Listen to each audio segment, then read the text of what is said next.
आज कथा में आने से पूर्व एक समाचार प्राप्त हुआ कि यहीं गुजरात की भूमि पर अहमदाबाद में एक प्लेन क्रैश हो गया और जिसमें सैकड़ों यात्री जो लंदन जा रहे थे।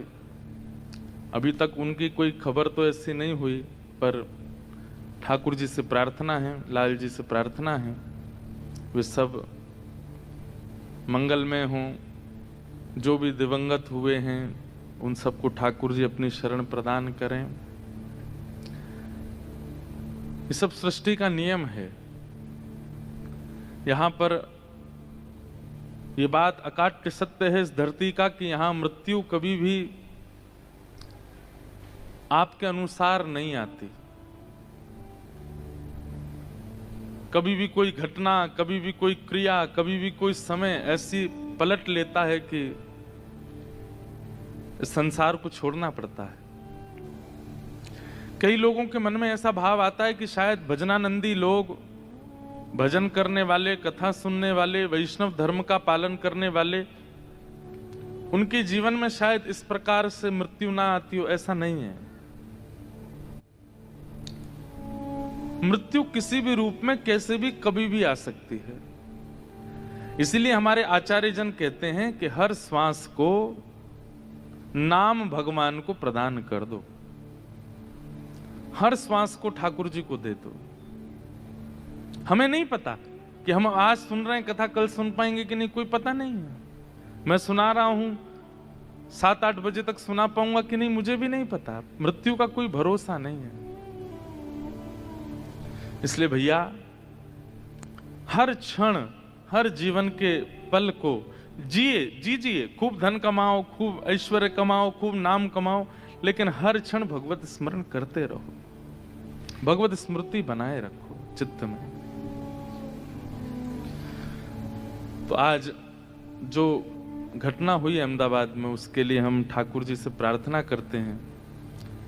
इतने सारे गुजरात के परिवार और परिवारों के जन उस घटना में भगवत धाम चले गए, या अभी भी जो हॉस्पिटल में होंगे, चिकित्सा ले रहे होंगे, सबके लिए प्रार्थना करते हैं कि लाल जी सबको मंगलमय करें। आप सब लोग भी अपने अपने स्थान से प्रार्थना ही करना कि जितने भी हमारे भारतीय जन एवं जो भी लोग उस विमान में थे, सब कुशल हो जाएं, उनको कोई ऐसा भाव ना लगे।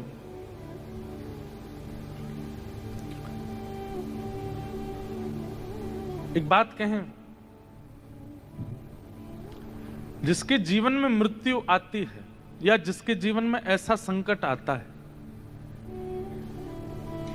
वो व्यक्ति ज्ञान शून्य हो जाता है। जैसे किसी और को चोट लगी हो ना, तो आपको दवाई भी याद आ जाएगी, आपको उस समय क्या करना चाहिए, क्या नहीं करना, सब पता चले। लेकिन जब वही चोट खुद को लगती है तो हम सब भूल जाते हैं कि अब क्या करना चाहिए। परोपदेश वेलायाम सर्वे शिष्टा भवन्ति ही। शास्त्र कहते हैं दूसरे को उपदेश देने में हम सब श्रेष्ठ हो जाते हैं, लेकिन जब अपने ऊपर आती है तो हम सब भूल जाते हैं।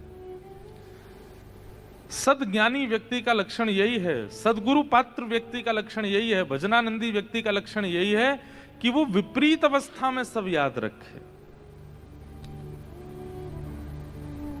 कभी सुना होगा कि कुछ विपरीत घटना घटती है तो उस व्यक्ति को सरकार बुला करके अवार्ड देती है, जो उस समय भी अपनी बुद्धि का, विवेक का ध्यान रखता है और सब संभालने की कोशिश करता है।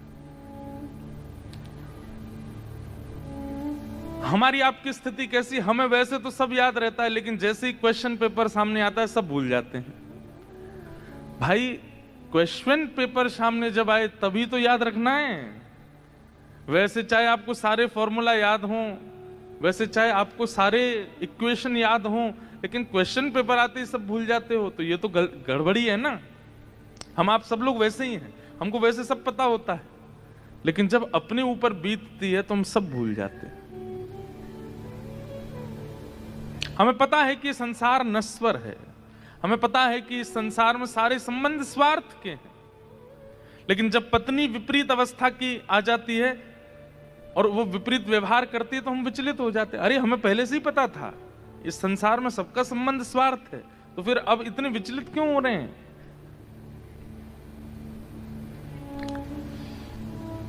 तो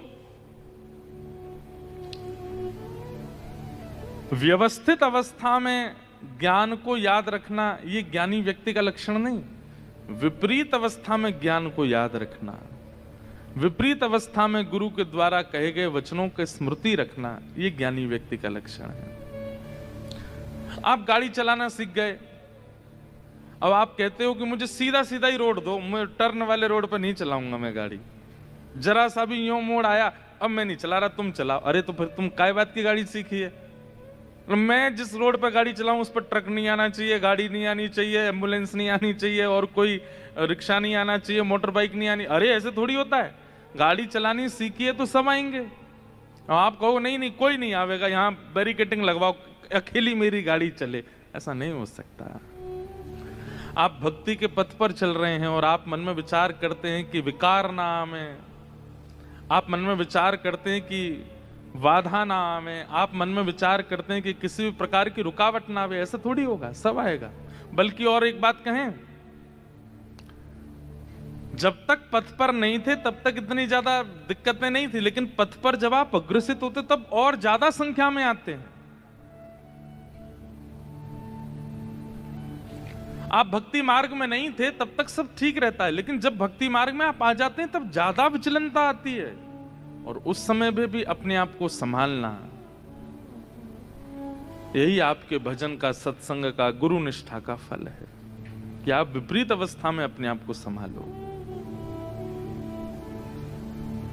तो घटनाएं भैया सबके जीवन में घटती हैं, लेकिन ये कथाएं उन घटनाओं के लिए ही हैं कि उस समय पर आपको ये स्मृति रहे, मेरे आचार्यों ने मुझे क्या बताया, मेरे गुरुजनों ने मुझे क्या बताया, मैंने अपने जीवन में क्या प्राप्त किया। तो आज जितने भी हमारे भाई बंधु जन उस विमान में थे, सबके लिए हम प्रार्थना करते हैं और ठाकुर जी से निवेदन करते हैं कि हे नाथ आप सबकी रक्षा करना।